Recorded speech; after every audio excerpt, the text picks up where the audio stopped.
Alors, bonjour Myriam. Euh, Bonjour.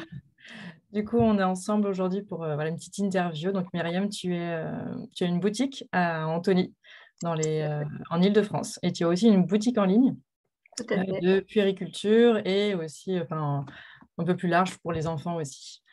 Et voilà, donc c'est une boutique où tu choisis bien tes produits, je crois, et tu choisis tes J'essaye. fournisseurs. C'est ça. Tu choisis tes fournisseurs pour que ce soit des choses qui soient assez propres, tout ça.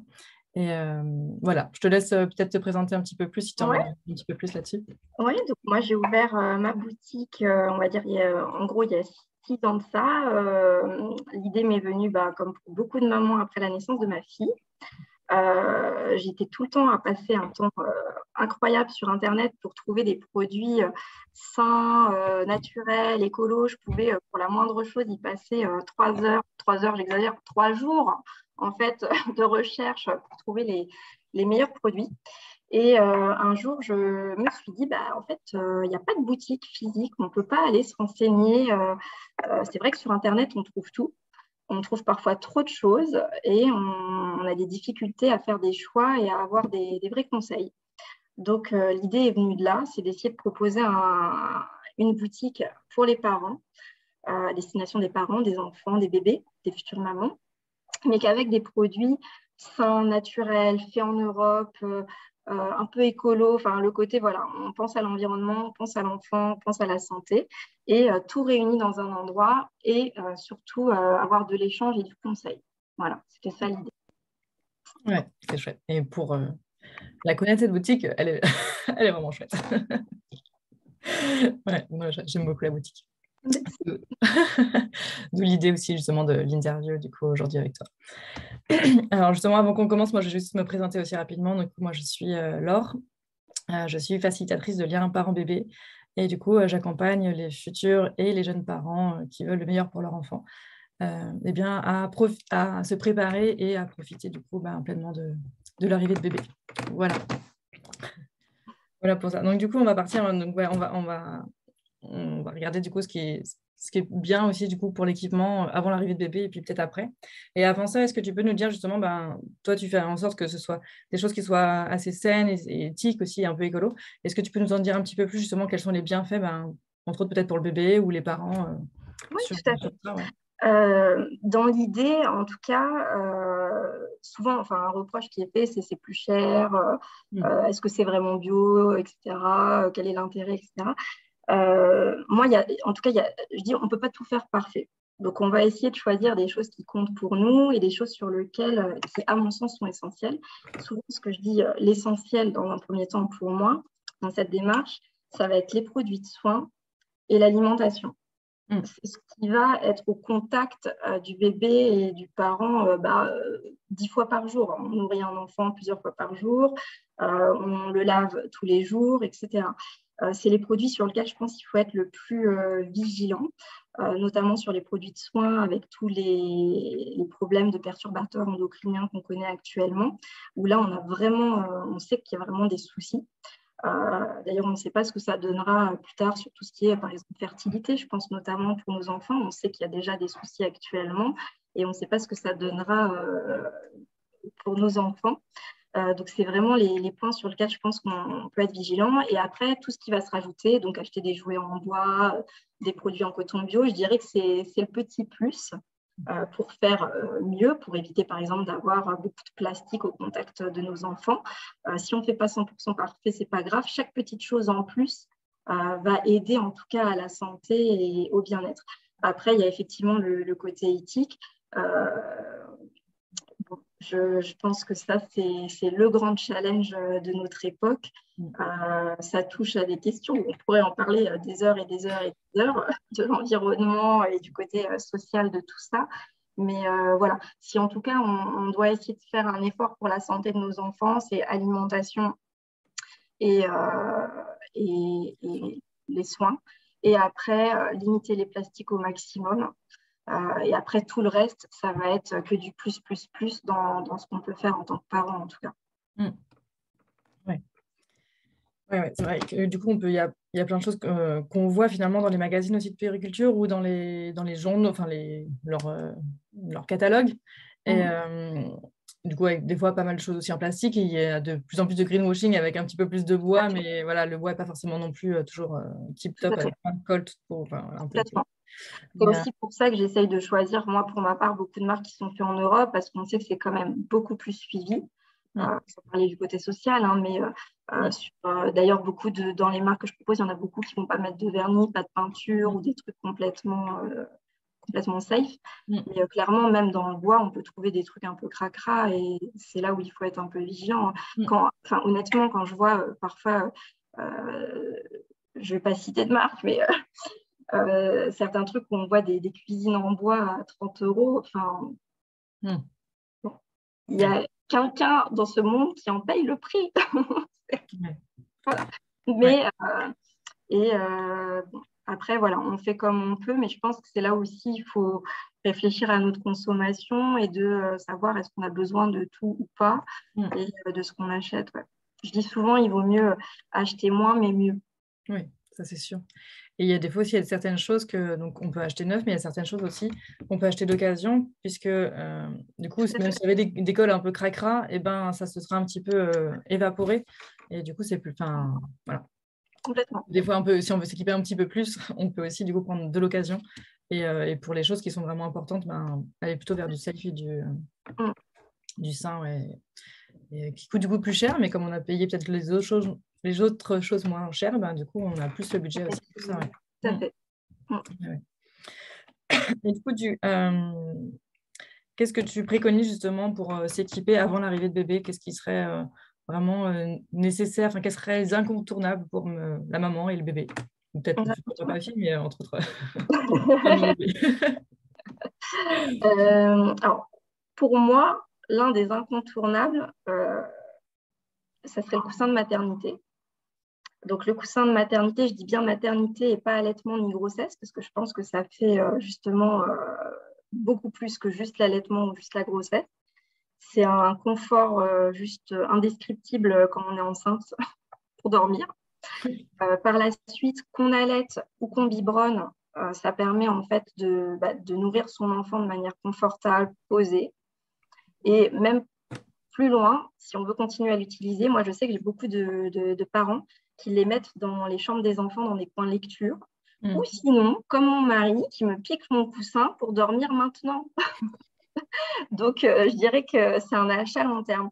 Et pour donner une idée, souvent, on va me dire que les produits sont un peu chers dans ceux que je propose. Moi, je propose la marque Les Babilleuses qui est fabriquée en France. Et eux, leur principe, c'est de se dire qu'on ne va pas racheter un coussin qui va, à chaque grossesse, en fait, qui va se remplir. Ils vont proposer des recharges. Donc, on va acheter un coussin et si on a besoin par la suite, en fait, de le re-remplir, il y a un petit zip et on achète une recharge à 7 € et on le re-remplit pour la grossesse suivante. Voilà, c'est vraiment ce principe-là aussi de se dire quand on achète en local, en Europe, de manière un peu plus clean, c'est de se dire, c'est pas vendre pour revendre et revendre 3 coussins à chaque grossesse. C'est comment on peut continuer à réutiliser des produits de manière efficace. Donc, le coussin de maternité.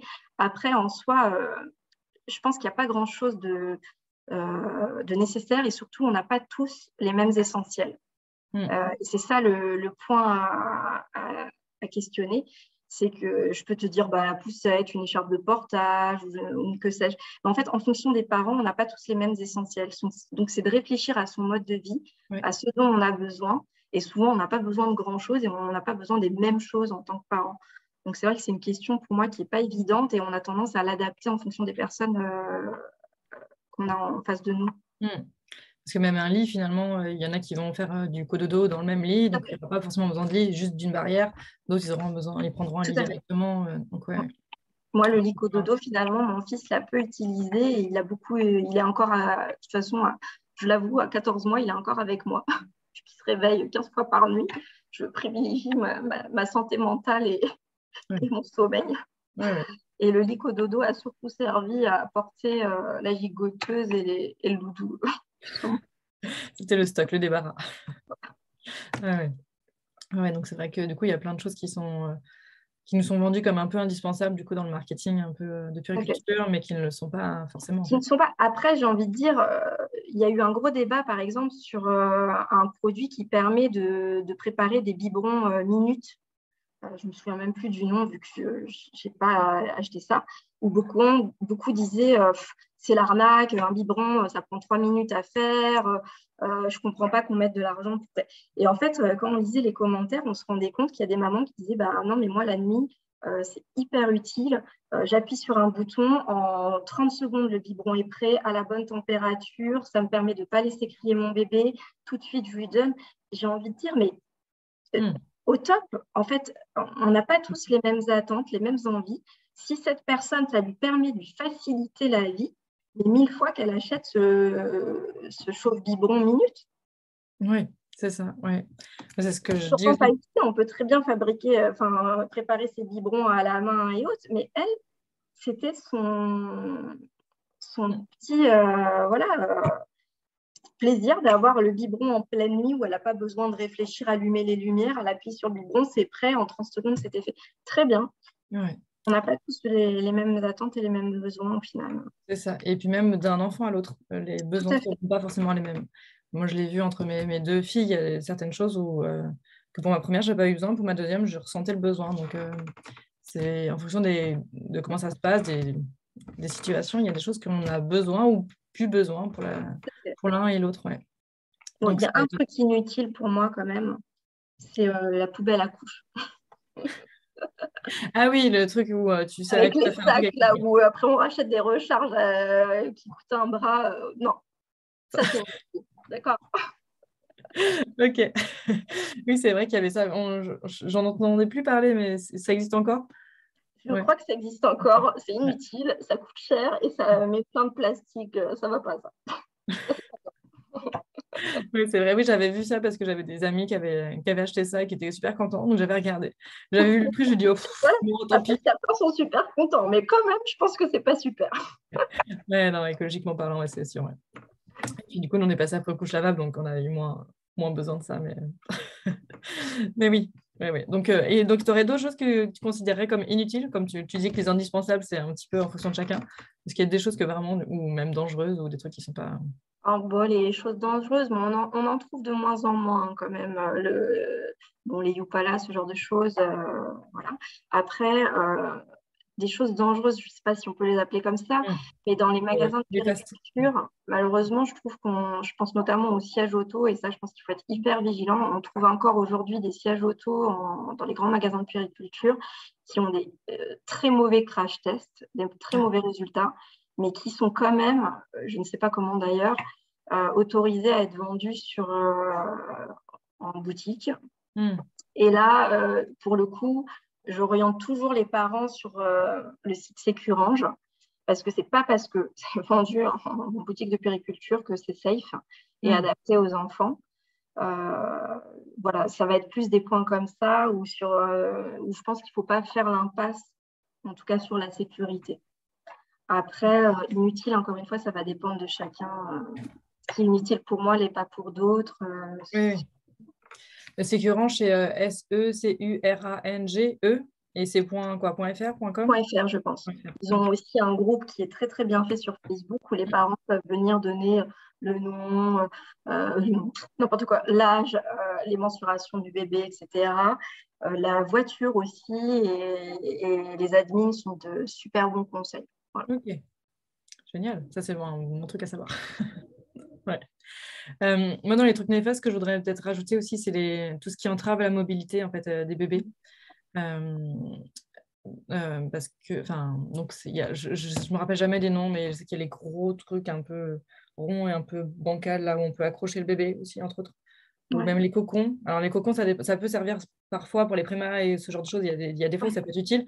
Ou en cas de reflux, des fois, moi, je c'est sais que ça. j'utilisais quand ma fille avait des reflux juste après la tétée pour pas la poser tout de suite parce que, enfin, je pouvais pas la poser tout de suite et j'en avais marre, j'en avais mal au dos, j'avais besoin des fois de me soulager. Donc, je la posais là-dedans, mais c'est vraiment limité et ça doit pas être tout le temps ou dormir dedans. Tout à fait. Mais tout ce qui peut entraver la mobilité, bah, ça va faire en sorte qu'il y a des réflexes archaïques qui ne vont pas s'intégrer et derrière, ça va engendrer plus tard, en fait, sur le long terme, des répercussions, en fait, des enfants qui peuvent être maladroits ou qui ont du mal à être attentifs, ou ce genre de choses, en fait, ou qui sont repliés sur eux-mêmes, qui ont beaucoup de peur, ce genre de choses. Ça peut engendrer plein de choses, en fait. Donc, voilà, donc plus on les laisse libres, mieux c'est, en fait. Ouais. Tout à fait. Ouais. Donc, voilà, on nous vend comme quoi c'est mieux pour le bébé, qu'il est enveloppé, tout ça, mais voilà, il y a beaucoup de... Le cale-tête, il faut oublier. Oui, voilà, c'est ça. Le cale-tête, oui, bah, pareil. Ouais. Le cale-tête, ça entrave la mobilité de la tête. Donc, c'est La pareil. tête. Voilà. Puis ça sert vraiment à rien. Oui, oui. C'est ça. Moi, je sais que j'en avais demandé un sur ma liste de naissance pour ma première. Je l'ai juste mis dans le siège auto parce qu'elle était toute petite. Et pour qu'elle paraisse moi. Mais en fait, après, je ne me suis jamais servi. Ouais, c'est de l'argent dépensé inutilement. Ouais. Et même du tissu qui est fabriqué inutilement, en fait. Ouais. Ouais. Et donc, du coup, il n'y a pas tant de choses que ça à acheter. Il y a des trucs qu'il faut faire bien attention avant d'acheter. Du coup, entre autres, Il y a des choses à acheter, mais en tout cas, pas forcément les mêmes choses. D'une personne à l'autre. Ouais, donc du coup, J'aide vraiment se beaucoup, poser là. Qu'est-ce qu'il y a? Je dis, j'aide beaucoup. Hein. Non, mais c'est bien de savoir parce que finalement... Normand. non, mais en fait, c'est super parce qu'on croit que justement, quand on voit dans tous les magasins de périculture, on va faire comme tout le monde, on va acheter la poussette, le dernier truc, dernier cri, tout ça. Et finalement, si on se pose la question de qu'est-ce qu'on veut vraiment, quel est notre mode de vie, il y a des choses qu'on n'a pas forcément besoin d'acheter. Et moi aussi, c'est ce que je dis, c'est que des fois, on n'est pas forcément obligé de les acheter avant, mais de voir à quand le bébé, l'utilisation. à l'utilisation, quand le bébé sera là, s'il y a des choses où qu'on a besoin finalement, s'il y a des trucs, tiens, là j'ai besoin de ça, et là je vais l'acheter. Mais du coup, de l'acheter après coup plutôt que d'anticiper Tout à fait. 10 ans avant. Des fois, pendant la grossesse, on achète des trucs qui sont utiles que pour 2 ans plus tard. Donc, ouais. Est-ce qu'il y a des choses comme ça aussi qui peuvent être utiles en fait, mais peut-être pas pour tout le monde, mais qui pourraient être intéressants à avoir en fait pour soulager après l'arrivée de bébé? Comme Les l'allaitement, est-ce parents, des amis qui nous préparent des petits plats. Ouais, ça, c'est mon cheval de bataille. Mais... Ben si, ça, hein. Réussir à s'entourer comme on peut pour se faire accompagner, les accompagnants aussi parentaux. Il y a plein de petites choses utiles. Après, encore une fois, comme ça, je trouve que c'est difficile de faire des réponses un peu bateau, acheter ci, ça, ça. C'est pas ce que je fais d'ailleurs en magasin. J'ai tendance à plutôt essayer d'écouter les parents, de comprendre leurs besoins et de les orienter voilà, sur ce qui leur convient. Après, rien n'empêche de vouloir se faire plaisir et d'acheter des trucs qui ne sont pas utiles, hein, d'acheter plein de jouets. Mais en soi, et surtout je dirais les 6 premiers mois, on n'a vraiment pas besoin de grand-chose. Ouais. Je m'en suis rendu compte avec ma deuxième qui est arrivée. C'était pendant mon dernier trimestre de grossesse, c'était pendant le premier confinement.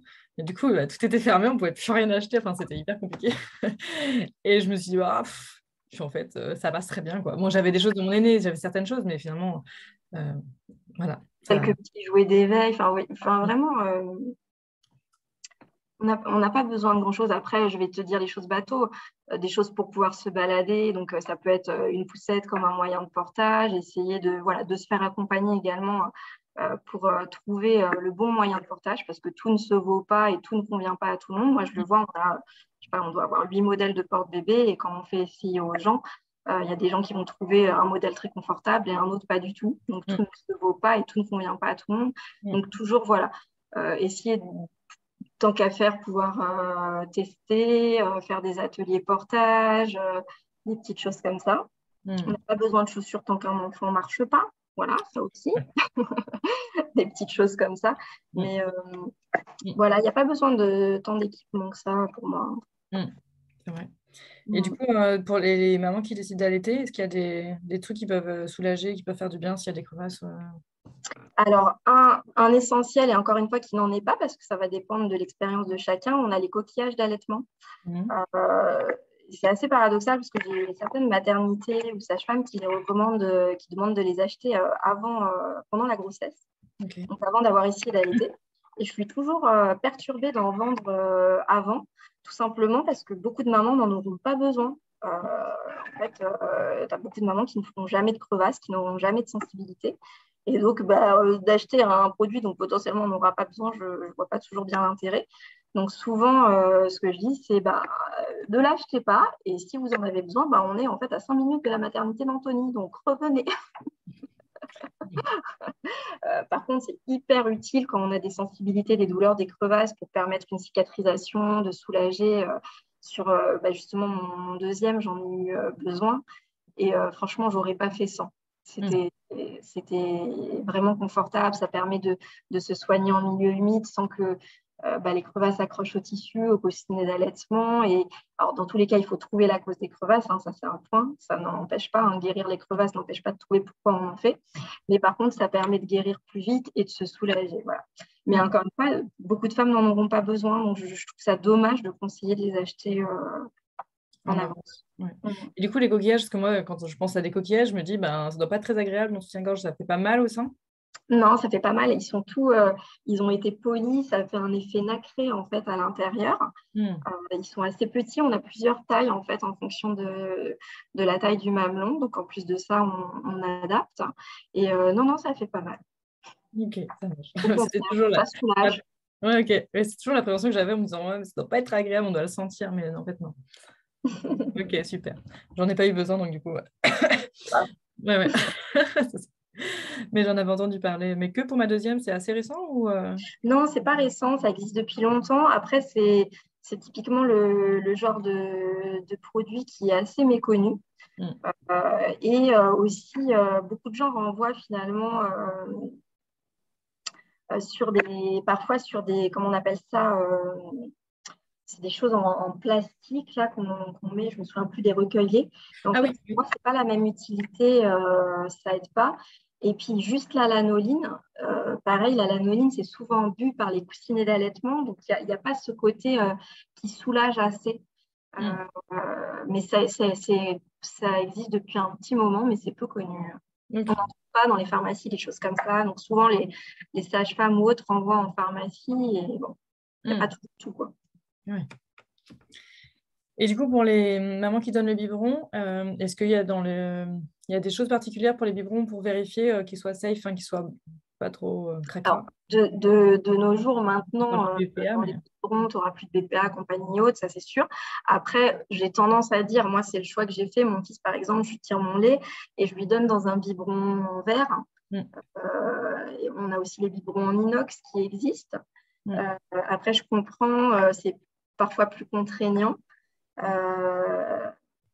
Mais bon, voilà, je pense que c'est un petit peu plus sain, même si maintenant c'est quand même plus safe qu'auparavant. Hein, mais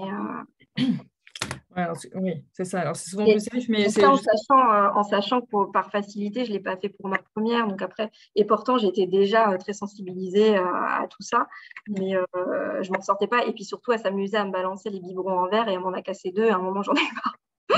Passer au biberon en plastique. Mais mon deuxième ne me jette pas le biberon en verre. Donc pour le moment, on continue au biberon en verre, mam. C'est ça, ouais. Oui, d'un enfant à l'autre, c'est ce qu'on disait, les besoins ne seront pas les mêmes en fait, parce que les enfants ne sont pas les mêmes. Et, Tout à fait. On fait comme on peut, hein. On ne va pas racheter des biberons toutes les semaines. Oui, c'est pas non plus très écologique aussi au final, donc c'est pareil. Et je crois que dans le plastique, donc là, ils ont retiré le BPA, mais en fait, donc pour l'instant, c'est safe, mais avec les connaissances du moment. Et puis souvent, quand ils remplacent une molécule, ils en remettent une autre. Le vrai souci, moi, ce qui me gênait avec ça, c'est qu'on fait chauffer le biberon en fait pour réchauffer le lait. Et peu importe les plastiques, ce qui n'est pas terrible, c'est finalement de chauffer le biberon en plastique. Souvent, moi, ma recommandation, c'est à la limite de faire chauffer dans un contenant en verre le lait, dans le biberon ou peu importe ce qu'on utilise, et ensuite de le verser. Voilà. Ça, c'est ma vraie recommandation. Même si le lait, pour ma fille. Mais même si du coup le lait il est encore chaud quand il va dans le biberon plastique, est-ce que c'est pas Je pense que c'est un moindre mal quand même. Ouais. Parce que tu fais pas chauffer le plastique en fait. Oui, mais je pensais que même avec la chaleur du coup de l'aliment, ça. C'est pas. Après, en général, on fait quand même pas chauffer le lait très fort. Hein. Ça reste les températures. Oui, bien sûr, c'est pas. Oui, tu c'est vois, oui, c'est 37. Mais dans le chauffe-biberon, dans la partie basse, en fait, ça chauffe quand même un petit peu fort le plastique. Donc,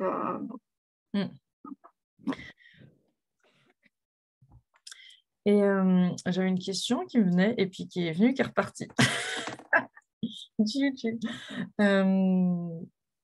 Oui, si, bah, justement, en parlant de biberon, les tétines, donc, même si on prend en verre ou en inox, il y a la tétine qui est quand même, parce qu'elle ne peut pas être en verre ni en inox.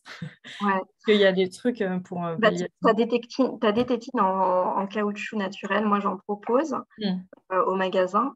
L'inconvénient du caoutchouc naturel, c'est que ça se change beaucoup plus. Enfin, voilà, c'est 100% naturel, 100% Donc, ça sain. se décompose. Mais ça se décompose, voilà, et ça se change un peu plus souvent que les tétines en silicone. Et en fait, on en trouve quasiment plus. Ça a été remplacé, je dirais, il y a 30 ans de ça, par le silicone médical, que ce soit pour les tétines à tétée ou les tétines de biberon, et on n'en trouve quasiment plus nulle part. Moi, j'arrive à trouver des revendeurs en Allemagne parce qu'ils sont encore, ils sont un peu précurseurs dans le sens où ils sont beaucoup plus écolos que nous. Mais c'est difficile à trouver. Et donc, surtout, tu ne trouves pas pour toutes les marques de biberon. C'est le problème. Oui. Ah, ça ne s'adapte pas à tous, en fait. Non. Okay. Mm. Et le silicone médical, il est safe ou C'est safe. Enfin, encore une fois, comme tu dis, est-ce qu'on sache que... de ce qu'on sache actuellement, ça reste ce qu'il y a le plus safe actuellement. Hein. C'est d'ailleurs ce qui sert pour des opérations, dans ce qu'on va mettre des implants ou des choses comme ça. Donc, ça reste safe. Après, à longueur de temps, être au contact de silicone et de plastique, ben Oui. voilà. Oui, c'est ça. Ok. Ça marche. On va du coup bientôt s'arrêter. Est-ce que tu aurais un coup de cœur dans les produits pour les mamans, futures mamans ou les bébés que tu aurais envie de partager? Un coup de cœur. Ça, c'est des questions difficiles. Autant on n'a pas besoin de grand-chose, autant on a besoin d'un peu de tout aussi quand même. Mais surtout quand on vient dans ta boutique, on a envie de tout acheter parce que tout a l'air super. Moi, la première, hein, je suis tout le temps en train de craquer. Hein. J'ai pas de coup de cœur. Je pense qu'encore une fois, pareil, les coups de cœur, c'est hyper personnel. On n'a pas tous les mêmes envies, les mêmes attentes, les mêmes besoins. Tout est coup de cœur chez moi. Les enfants, on les perd dans ta boutique, on les met. Moi, je les emmène pour dire tiens, tu choisis ce que tu veux pour ton anniversaire. Non, Ça va, ils pouvaient tester et jouer avant, parce que depuis le Covid, on ne peut plus, mais... Et puis moi, quand je fais des cadeaux pour mes copines et mes copains, je change tout le temps. Donc mes coups de cœur changent d'un mois à l'autre de mes découvertes. Donc c'est difficile. J'aime bien offrir des livres souvent, voilà, des petits livres sur la parentalité, des petites choses comme ça. Il y a un livre que j'aime beaucoup qui est Être... mince, c'est quoi déjà le titre? C'est un livre de Soline Boudelaire. Je me souviens plus déjà du titre. Bah, tu vois, je suis une très bonne commerçante. Je me souviens même plus des produits que je propose. Non, j'aime bien offrir des livres sur la parentalité pour semer des graines, souvent. Comme on dit, ouvrir les consciences. Ok. Donc, c'est ça aussi, c'est C'est Être mère sans s'oublier. Voilà, Être mère sans s'oublier, je ne connais pas. j'allais dire autre chose, c'est Être mère sans s'oublier. C'est un tout petit livre, petit format, qui se lit très, très facilement. On peut lire des petits chapitres par-ci, par-là, une page par-ci, une page par-là. Et je trouve ça génial à offrir à une future maman ou à une jeune maman. Ok, génial. Non, merci pour le truc, je ne connaissais pas. Mais du coup, oui, c'est ça, en gros, l'arrivée d'un bébé, c'est on se prépare matériellement, il y a un petit peu besoin, mais pas tant que ça, tu nous le confirmes aussi. Mais il y a aussi le côté de la parentalité, de s'ouvrir à ça, de voir ce qui se passe ici, parce que un bébé, ce n'est pas que un bébé qu'il faut nourrir, il y a aussi tout ce qui se passe derrière et s'y préparer aussi. Voilà. Du coup, est-ce que tu as un dernier truc à dire avant... Non, c'est bon. Ça marche. Ok. J'ai beaucoup parlé. Eh ben, je te remercie. Je mettrai du coup le nom de ton site qui s'appelle, du coup, on ne l'a pas dit, c'est Teta et Nénuphar. Donc, c'est .com. .com. Ouais, c'est ça. Je mettrai le lien aussi, du coup, avec la vidéo. Et puis, voilà. Donc, c'est sur Anthony pour celles qui peuvent être pas trop loin. Et sinon, il y a la boutique en ligne. Donc, il n'y a peut-être pas les conseils de Myriam. Mais il y a on conseille sur les réseaux sociaux. Enfin, maintenant, tout se fait à distance. Les gens nous appellent. Ah oui. Et pas, on prend toujours plaisir à à donner du conseil, en tout cas, que ce soit par les réseaux sociaux, en direct, par téléphone. Ok, génial. Donc, du coup, même à distance. À distance. On a les conseils de Myriam. On a pas mal même des clients qui viennent de province parfois, quand ils sont en vacances en région parisienne, qui viennent nous faire coucou. Donc, c'est génial. À distance, ça fonctionne. Bon, bah, super. Bon, bah, c'est génial. Donc, je mettrai du coup les coordonnées pour ceux qui sont pas loin et puis sinon pour le côté en ligne. Bah, merci beaucoup. Merci à toi, Myriam. Je te souhaite une bonne journée.